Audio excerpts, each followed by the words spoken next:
J'ai une théorie personnelle qui est que Trump est un agent de l'étranger, enfin un agent de Poutine. Vous y croyez vraiment, ça, sérieusement? Alors, qu'il le soit vraiment, qu'il soit tenu par Poutine et tout, je sais pas, mais qu'il soit convaincu, qu'il soit stockholmisé, si vous voulez, que le cerveau de Poutine contrôle le cerveau de Trump, ça, c'est...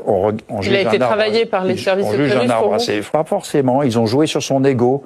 Ils l'ont recruté sur son ego. Quand vous dites ils l'ont recruté, vous voulez dire ils l'ont convaincu. C'est ça que vous êtes en train de nous dire. Oui. Faut bien voir que Poutine était un recruteur de formation au KGB. Ils étaient recruteurs. Là, on parle d'un président américain élu. C'est-à-dire comment ils ont fait pour travailler Donald Trump? Ils l'ont recruté avant. Alors, est-ce qu'ils l'ont recruté au sens il est payé, il a un nom de code? Alors, il y a des informations qui disent qu'il avait un nom de code qui est Krasnov. Comme retourné. Mais même s'il n'est pas agent retourné au sens, entre guillemets, juridique du terme, c'est juste un convaincu, c'est ce que Lénine appelait les idiots utiles. Alors lui, il est très idiot et il est très utile.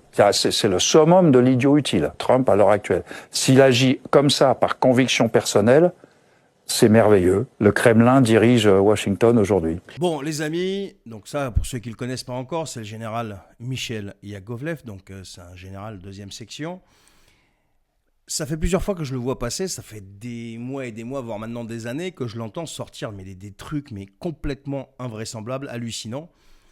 On s'aperçoit qu'avec le temps, il s'est planté sur pas mal de choses.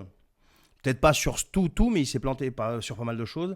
Et je me suis intéressé un petit peu au personnage pour savoir comment un type comme lui, là, aussi brillant en général, peut sortir autant de bêtises à la seconde. Et là, vous venez d'avoir la démonstration en 1 minute et quelques de ce qu'il a pu sortir. Et quand on regarde que c'était un général de corps d'armée, donc né en 58 à Maisons-Laffitte, on s'en fout un peu, officier général français ayant servi principalement dans l'arme blindée cavalerie, donc l'ABC, et au sein des états-majors de l'OTAN. Et il a eu une carrière militaire de 40 ans quand même. Il est deuxième section depuis 2016 et intervient régulièrement dans les médias. Donc ça, on le sait. Mais c'est quand même un mec qui a servi entre 83 et 93 au 1er régiment étranger de cavalerie, donc dans la Légion. Ensuite, à la 13e demi-brigade de Légion étrangère à Djibouti. En 90, il est en Arabie Saoudite comme commandant d'escadron donc du 1er régiment étranger de cavalerie, dans le cadre de l'opération Bouclier du désert, puis participe au combat contre les forces irakiennes lors de l'opération Tempête du désert en 91.